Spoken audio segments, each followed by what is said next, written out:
होने गई, अब क्या करें? हम तो सोच रहे थे कि शीघ्र कार्य हो जाएगा, लेकिन ये तो बड़ी लंबी, अब तो कोई मिल ही नहीं रहा ऐसा ब्राह्मण।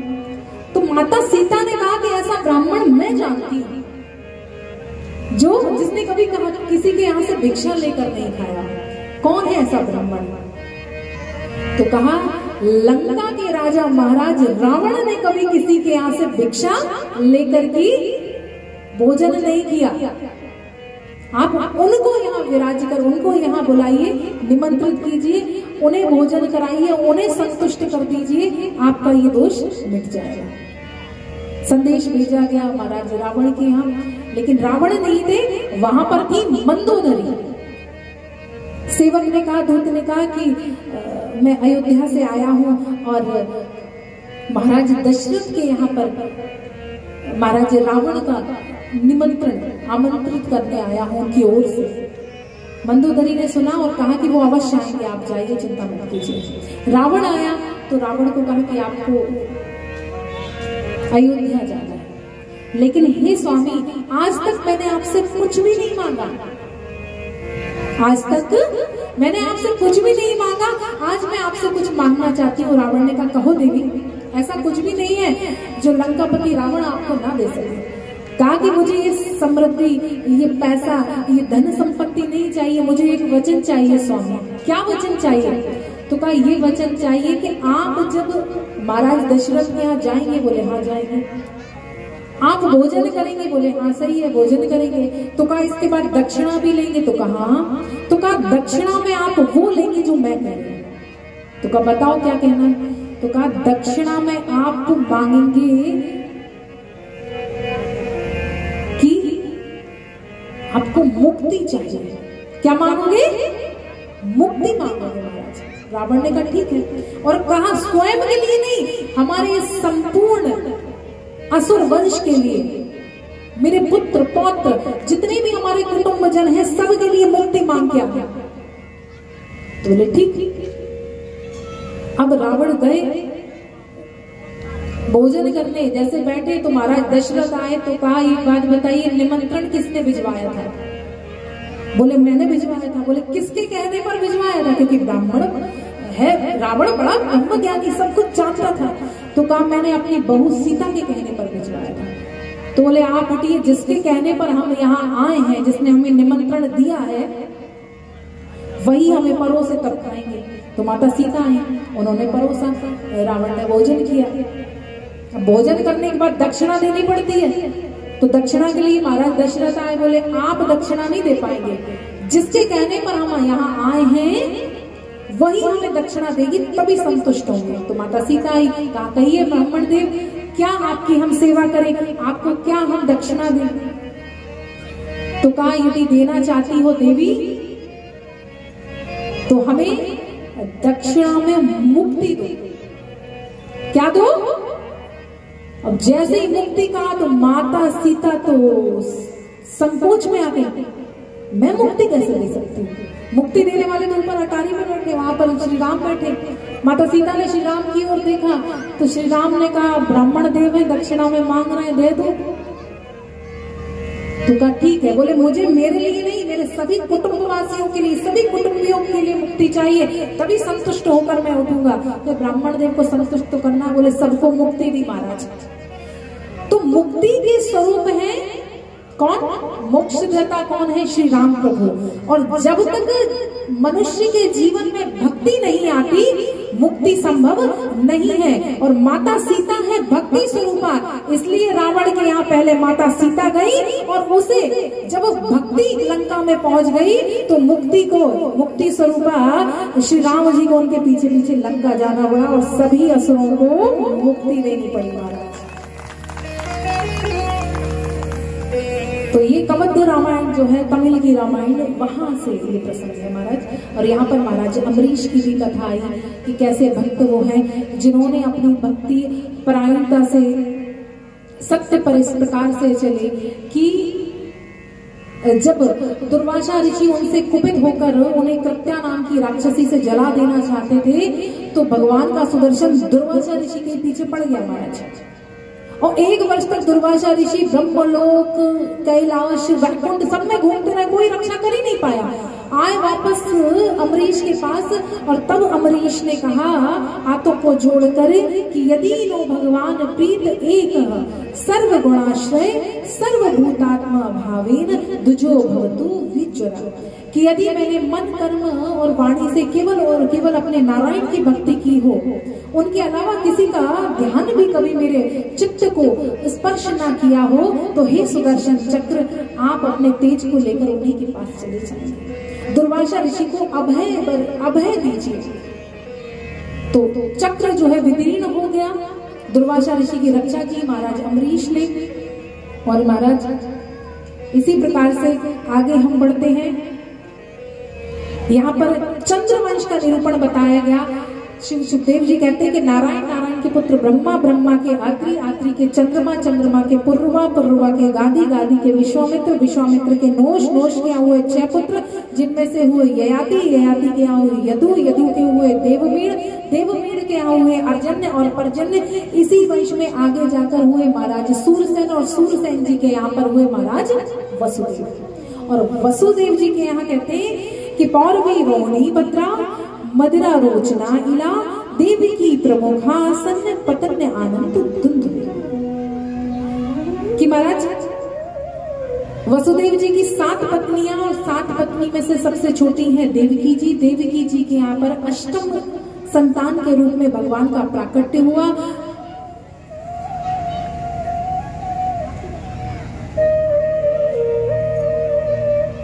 बोलिए संत भगवान की तो महाराज श्री सुखदेव जी ने एक श्लोक में सारी कृष्ण कथा कह दी। भगवान ने गोकुल में पल्ला झूला, मथुरा में भगवान का प्राकट्य हुआ, गोकुल में पल्ला झूले, वृंदावन में जाकर भगवान ने बाल लीलाएं की, इसके बाद मथुरा में आकर कंस को मारा, और वापस जाकर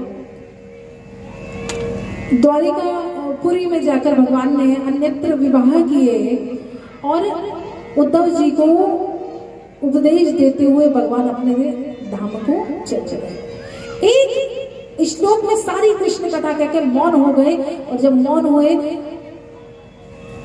तो ऋषि मुनि कहने लगे कि परीक्षित जी आप ही जाकर पूछिए, सूक्ष्म में सुना दी कृष्ण कथा। और जब परीक्षित जी गए और जाकर कहने लगे द्रोणस्य विप्लुष्टम वेदन मदंगम संतान बीजम कुरु पांडवानाम जुगो कुक्षी गत आद चक्रो मातश्च मेया शरणं गताया। हे प्रभु, हे श्री सुखदेव जी, द्रोण के पुत्र अश्वत्थामा ने मुझ पर जब प्रहार किया था, उस समय मैं अपने माता की कुक्षी में था। जिन श्री कृष्ण ने द्वारिकाधीश ने मेरी माता की कुक्षी में आकर के मेरी रक्षा की, उन श्री कृष्ण की कथा मैं विस्तार में सुनना चाहता हूँ, सूक्ष्म में नहीं सुनना चाहता। महाराज विस्तार में बताइए। मैंने सुना है कि उनके एक भाई भी है, उनकी माता रोहिणी है या उनकी माता देवकी है। मैं सब कुछ कृष्ण कथा को विस्तार में सुनना चाहता हूँ, सूक्ष्म में नहीं सुनना चाहता।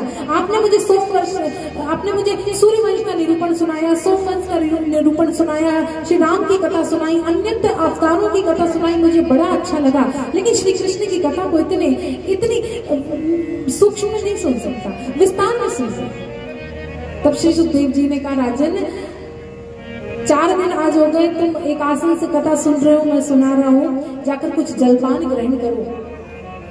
तब कहते हैं श्री परीक्षित जी की नैशानी दुषहा शुन्वा त्यक्तो दम फिर पिवादते पिबंतम तन्मुखाम भोजा अच्युतम हरि कथामृतम, कि मुझे भूख नहीं लगती महाराज, मुझे प्यास नहीं लगती। और मैं अहंकार से नहीं कह रहा कि मुझे भूख प्यास नहीं लगती। जब भगवान की कथा रूपी अमृत को मैं ग्रहण कर रहा हूँ, तो संसार की चीजों को मुख से लगाकर मुंह झूठा नहीं करना चाहता। प्रभु आप तो मुझे श्री कृष्ण की कथा विस्तार में सुनाइए कि कैसा उनका बाल्यकाल था, कब वो द्वारिकाधीश बने, कैसे उन्होंने, हमने सुना था 16,108 विवाह किए, कैसे विवाह किए, कैसे कंस को मारा, सब कुछ विस्तार में बताइए। और भगवान को क्या जरूरत पड़ती है, क्या आवश्यकता पड़ती है कि भगवान बार बार अवतार लेते हैं। तो बाबा भी कहते हैं बड़े भाव से, जब जब होए धर्म की हानि, जब जब होए धर्म की हानि, बाढ़हि असुर अधम अभिमानी, बाढ़हि असुर अधम अभिमानी, तब तब धरे प्रभु विविध शरीरा, तब तब धरे प्रभु विविध शरीरा, तब तब धरे प्रभु विविध शरीरा, तब तब धरे प्रभु विविध शरीरा, हरहि कृपानिधि सज्जन मीरा। हरहि कृपानिधि हे राजा, इस पृथ्वी पर पापाचार बहुत बढ़ गया और माता पृथ्वी गाय का रूप लेकर के देवताओं के पास गई और जाकर कहा कि मैं अब इस पाप को सहन नहीं कर सकती, इस दुराचार को, अत्याचार को सहन नहीं कर सकती। या तो आप लोग कुछ कीजिए, अन्यथा मैं रसातल में चले जाऊं। तब भगवान के पास विनती लेकर पहुंचे ब्रह्मा जी, और भगवान ने जो ब्रह्मा जी से कहा, ब्रह्मा जी ने माता पृथ्वी से कहा। श्री सुखदेव जी कहते हैं कि भगवान कह रहे हैं कि वसुदेव ग्रहे साक्षात भगवान पुरुषः परा जन्मस्ते तत्प्रियार्थम संभवन्तु सुरस्त्रियः, कि मथुरा में वसुदेव नाम के राजा होंगे और वसुदेव जी के यहाँ माता देवकी के गर्भ से नारायण का पुत्र रूप में अवतार होगा। तो मथुरा के एक बड़े यशस्वी राजा हुए जिनका नाम हुआ उग्रसेन। ऐसा वर्णन आता है कि उग्रसेन के यहाँ कोई संतान नहीं थी, उनने पुत्र कामेष्टि यज्ञ किया और उन्हें उनकी जो पत्नी है वो गर्भवती हुई। लेकिन एक दिन द्रुमिल नाम के असुर की छाया उन पर पड़ गई, उनका गर्भ दूषित हुआ और उस गर्भ से जो पुत्र हुआ वो कंस हुआ। बहन है माता देवकी। विचार करने लगे महाराज कंस की, अब तो मेरी बहन विवाह योग्य हो गई है, किससे इसका विवाह करूं? जब विचार करने लगे तो विचार आया किसका? महाराज वसुदेव जी का। इससे अच्छा वसुदेव जी से अच्छा पति मेरी बहन को नहीं मिलेगा। अच्छा, बाकी की जो वसुदेव जी की पत्नियां थी वो भी, वसुदेव जी की जो पत्नियां थी वो भी महाराज कंस की ही बहन थी। तो कहा क्यों ना उन्हें ही मैं अपनी देवकी को भी सौंप देता हूं। बड़े भाव से, बड़े प्रेम से, बड़े चाव से, बड़े धूमधाम से विवाह किया माता देवकी का वसुदेव जी से, और निर्णय कर लिया कि मैं स्वयं ही जाऊंगा अपनी बहन को उसके ससुराल तक छोड़ने के लिए। तो महाराज जय श्री राधे। हमारे सम्माननीय चाचा जी निशंक जी जैन साहब पधारे हैं, आए मंच पर, और चाचा जी अजय जी बहुत बहुत स्वागत है महाराज। आइए आकर के ठाकुर जी का पूजन कीजिए, ठाकुर जी आपकी सभी मनोकामनाओं को पूर्ण करें।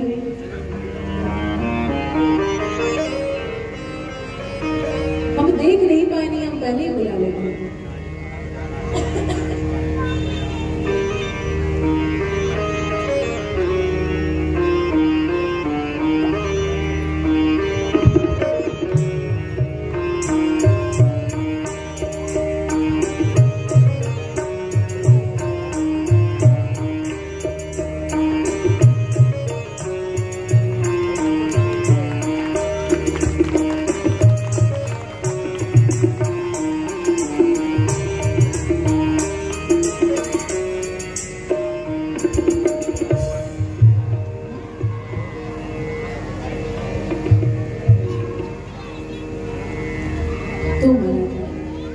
मार्ग में आकाशवाणी हुई और आकाशवाणी ने कहा, पति प्रगणम कंस मां भास्यवाद अश्या अष्टमो गर्वा हंताया ऐसे।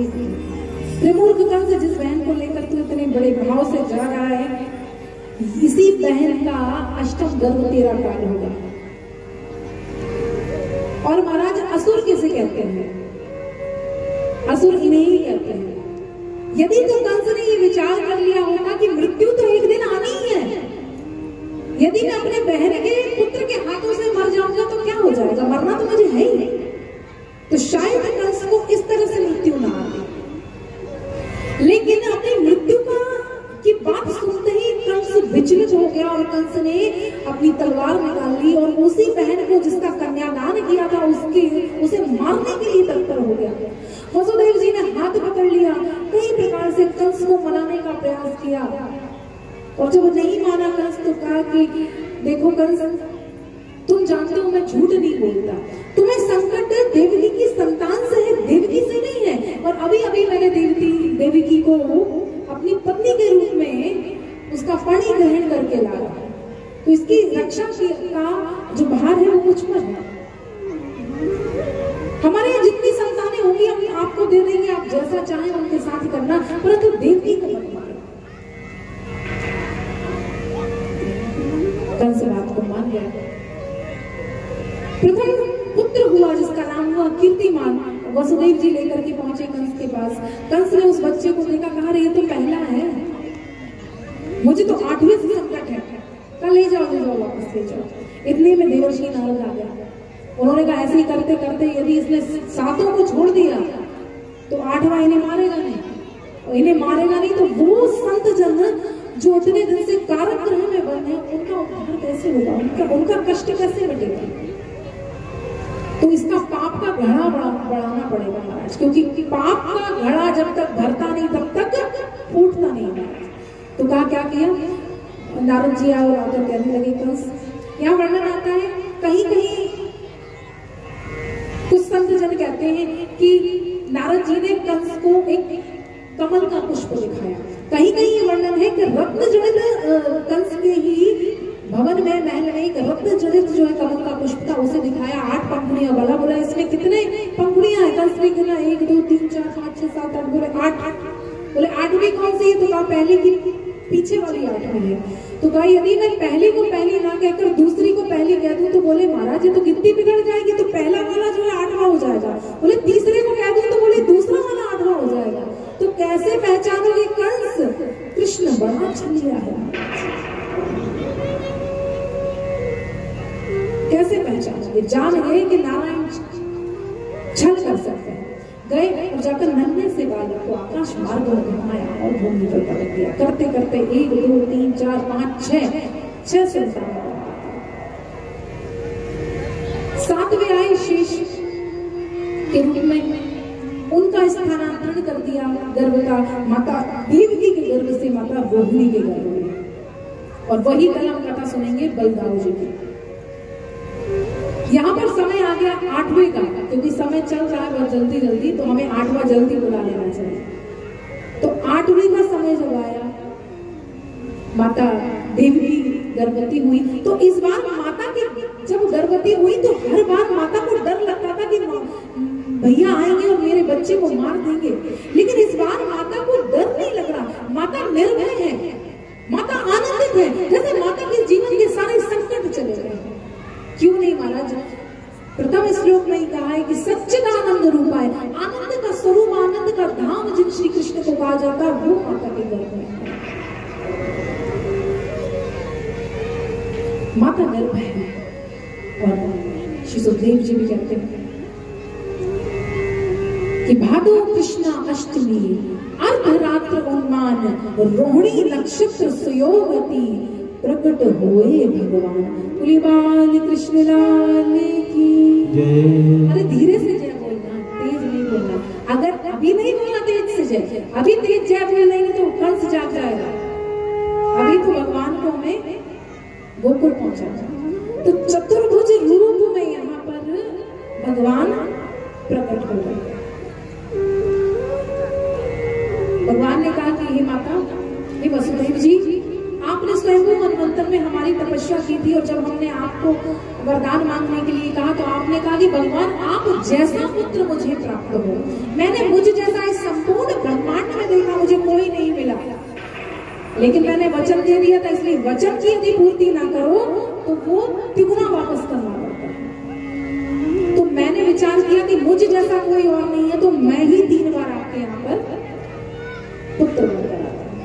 तो आप उस समय सुतपा और प्रश्नी थे, मैं आपका पुत्र प्रश्नी गर्भ बनकर आया। फिर आप कश्यप और अदिति हुए, मैं आपके यहाँ पर आपके पुत्र वामन के रूप में आया, और अब द्वापर में आप वसुदेव और देवकी हैं, मैं आपके यहाँ पर कृष्ण रूप में आपके समक्ष उपस्थित हूँ। माता देवकी ने देखा, पहले नीचे से ऊपर तक भगवान से कहा आप पुत्र बन के आए हैं? बोले हाँ। बोले इतना लंबा पुत्र किसका होता है कि मैया की गर्दन ही दुखने लगेगा? तो कहा कि मैया क्या करूं? तो बोले पहले तो छोटे हो जाओ, गर्दन में बहुत दर्द हो रहा है, छोटे हो जाओ। तो बोले मैया कितना छोटा हो जाऊं? बोले इतने छोटे हो जाओ कि मेरी गोद में आ जाओ। भगवान छोटे हो गए, बोले मैया अभी ठीक है? बोले नहीं अभी भी ठीक नहीं, ये 4-4 हाथ लगा के कौन सा बालक पैदा होता है, बिल्कुल शिशु जैसे बन जाओ भगवान।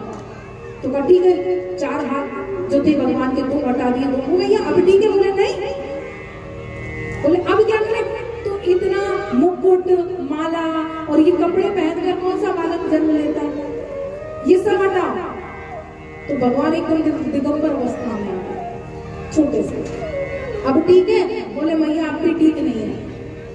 बोले रो तो सही, जब तक रोगे नहीं तो किसी को पता कैसे चलेगा कि तुम्हारा जन्म हो गया, और रोगे नहीं तो मैं दूध कैसे पिलाऊंगी?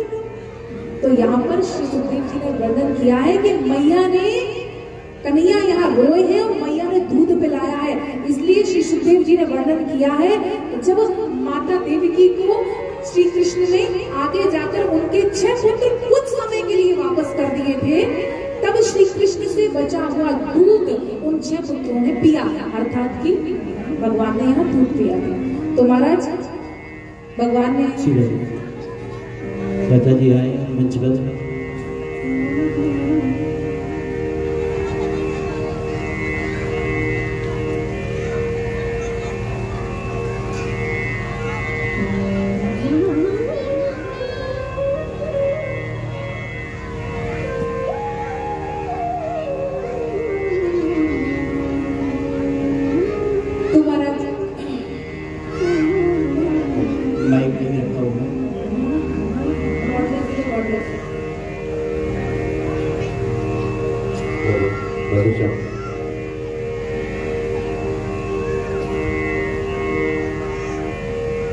बोलो राधा कृष्ण भगवान की जय हो।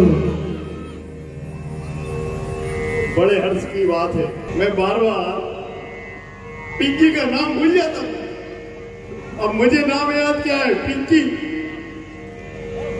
और मैंने अभी लखन भाई करुणश्री देवी जी के माता पिता को प्रणाम करता हूं। देखिए आप भगवान को इनसे क्या कराना था, पढ़ के डॉक्टर भाई, और डॉक्टर भी नहीं तो मालूम पड़ा अपने दांत को इलाज करावे इनके पास जा रहे होते। बीडीएस है, डॉक्टर है, मगर डॉक्टर में तो ये चंद लोगों का इलाज कर देती, आज तो ये पूरे देश में, प्रदेश में, नगर में, जिले में चारों तरफ धर्म की प्रभावना बहा रही है।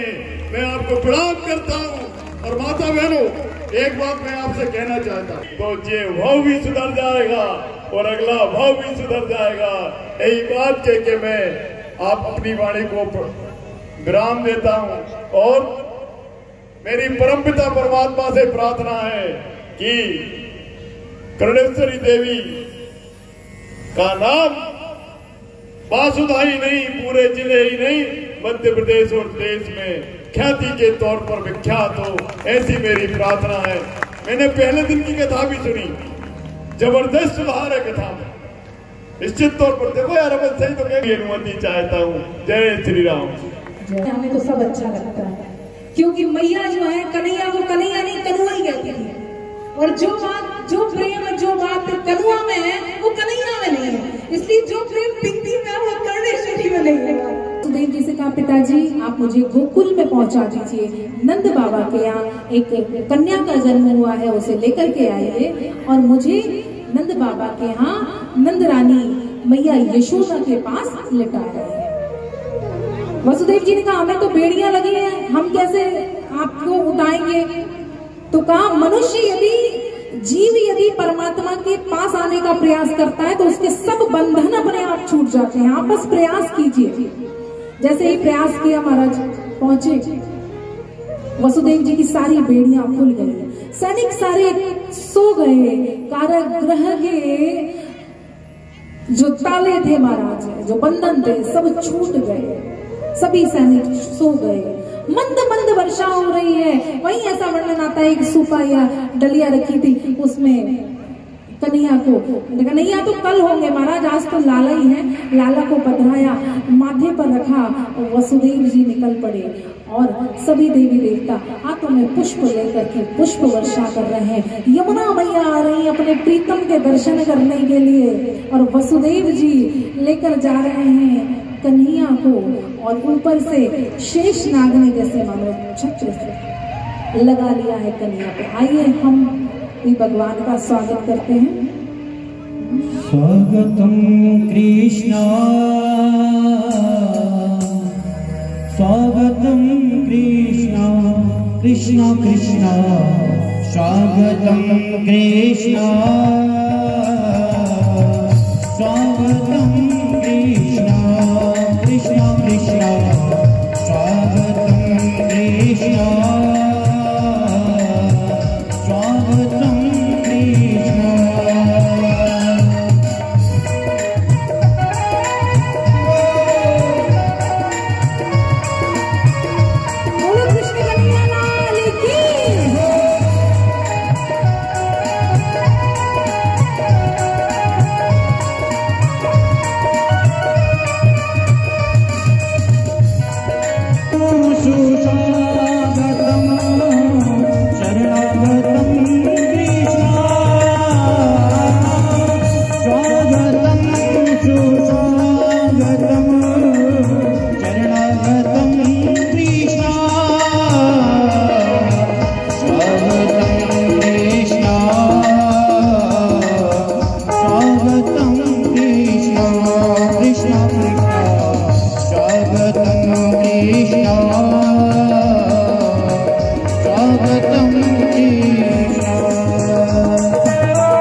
थोड़ा विशेष ध्यान रखा जाए क्योंकि लाला बहुत ज्यादा छोटे हैं, तो लाला का ध्यान बहुत ज्यादा रखना पड़ेगा।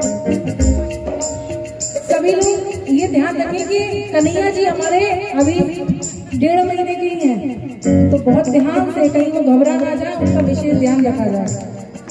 तो महाराज कन्हैया पहुंच गए गोकुल में, गोकुल से कन्या लेकर आ गए मथुरा में, और वहां पर जब सबको पता चला कि नंद बाबा के घरे लाला भयो महाराज, तो हजारों गोप गोपी आ रहे हैं लाला के दर्शन के लिए, और लाखों गोप गोपी जा रहे हैं कि नंद जी के भवन में जो महाराज ऐसा उमंग हो गया है, पूरे ब्रज में ऐसा उमंग हो गया है। आइए हम सबके भाव से गाते हैं।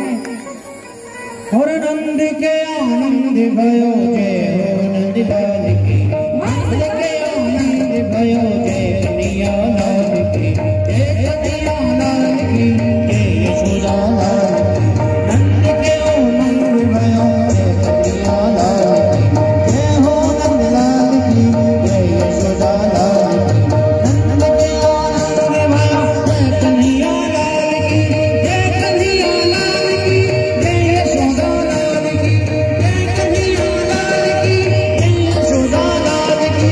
नंद के आनंद भयो जय कन्हैया लाल की, जय हो नंद लाल की, जय यशोदा लाल की।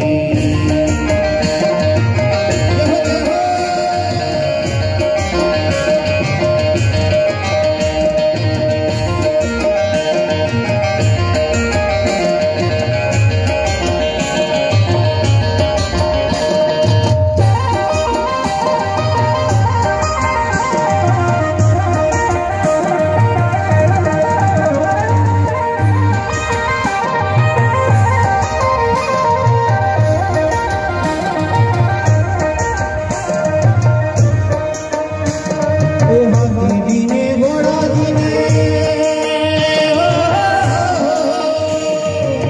दीदी ने घोड़ा दीने, और दीदी काल की, जानन को हजी घोड़ा उड़ने को काल की।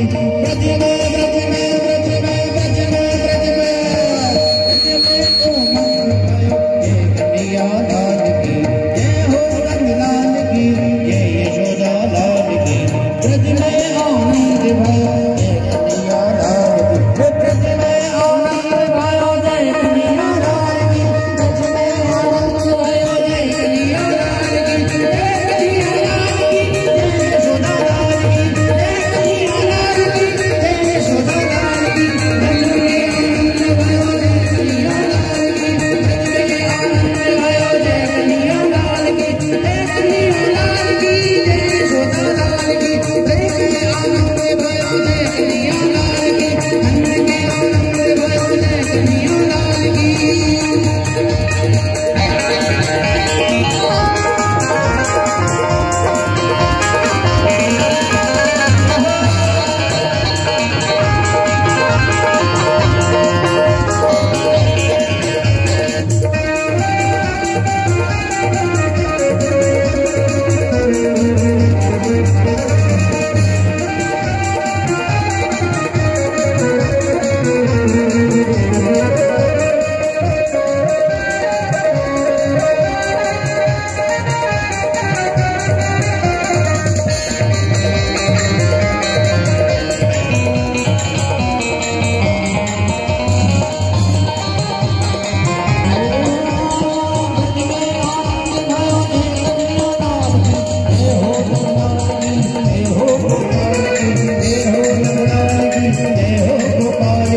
आनंद भयो जय कन्हैया लाल की।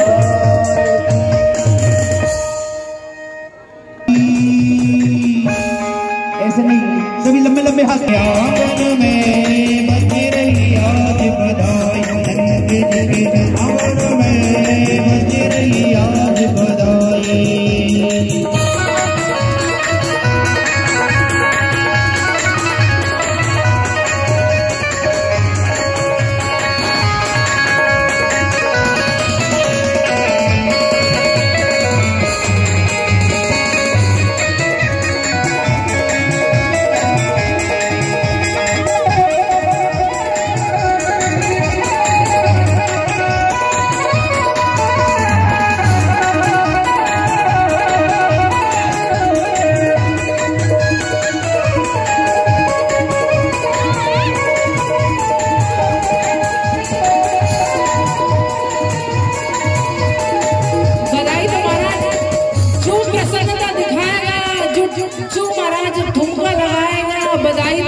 के जन्म की वही यही मिली। और कहते हैं ओए होए जन्मदिन आया है, ओए होए जन्मदिन आया है, ओए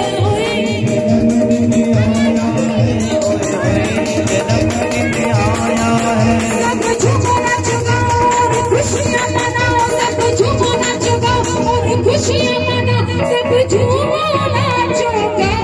जन्मदिन आया है, ओए होए जन्मदिन आया है, ओए होए जन्मदिन आया है, ओए होए जन्मदिन आया है।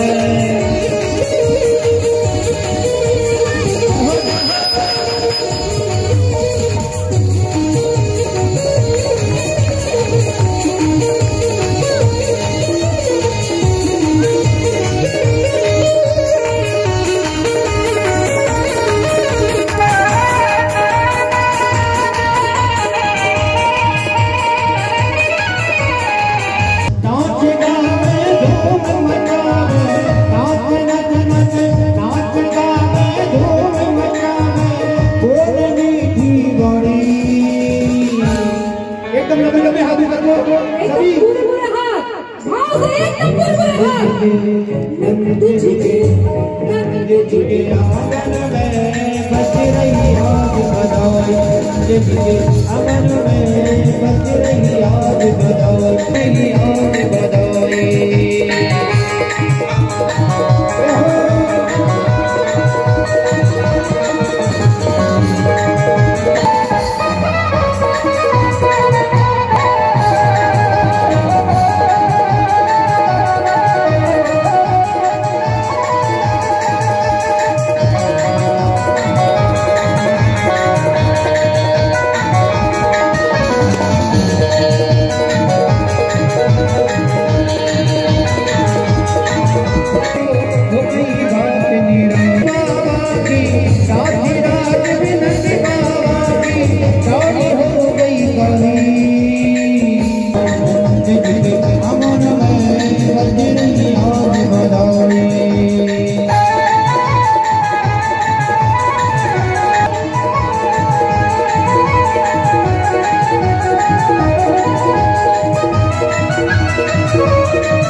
गाइए महाराज। जुग जुग जी मेरी यशोदा मैया तेरो दरिया मैया तेरो दरिया मैया तेरो दरिया मैया तेरो दरिया मैया तेरो दरिया मैया तेरो दरिया।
है नंद जो अपने दान करते हैं अपनी नींद पड़ते हैं नंद जी अपने दान करते हैं चरण झूलावे मैया तेरो दरिया मैया तेरो दरिया मैया छोड़ा मैया तेरो दरिया मैया तेरो दरिया मैया तेरो दरिया मैया तेरो दरिया जुग जुग जीवे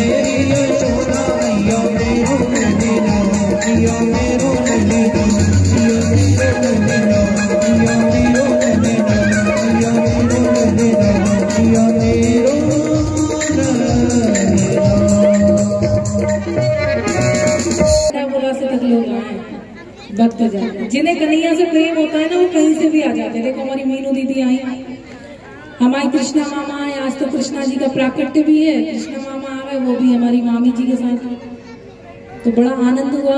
साथ में हमारे नरेश दादा भी हैं, तो पता नहीं क्यों ऐसे छुपे छुपे से रहते हैं। लाला के जन्म की कह रहे थे बधाई दे दो, नेक नच लो, लेकिन नहीं है, लड़ाई हो जाएगी। चलो आज ना नचे कोई बात नहीं, ब्याह में जरूर नचने बराती बन के, है ना, इन्हें भी उठा ले, बोले कोई दिक्कत नहीं। संगीत तो आइए भैया, आ जाओ जब तो हम बात कर रहे हैं ऐसे ही, जब तक तुम आ जाओ। और आपको लीलाएं देखने को, श्रवण करने को मिलेंगी, आइए। ओम चंद्रमा श्री भागवत भगवान की है आरती, पापियों को मुझे है आरती। श्री भागवत भगवान की है आरती, पापियों को मुझे है आरती।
भगवान की है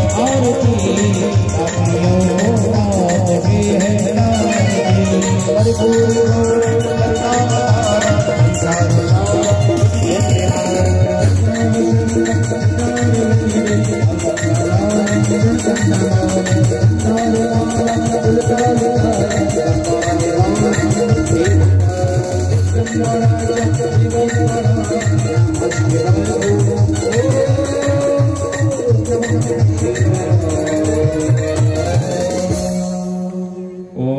जलेन सिद्धे कर्णं पुष्पे देवादिवंदनं महा आरार्तिकं दिव्ये नमः।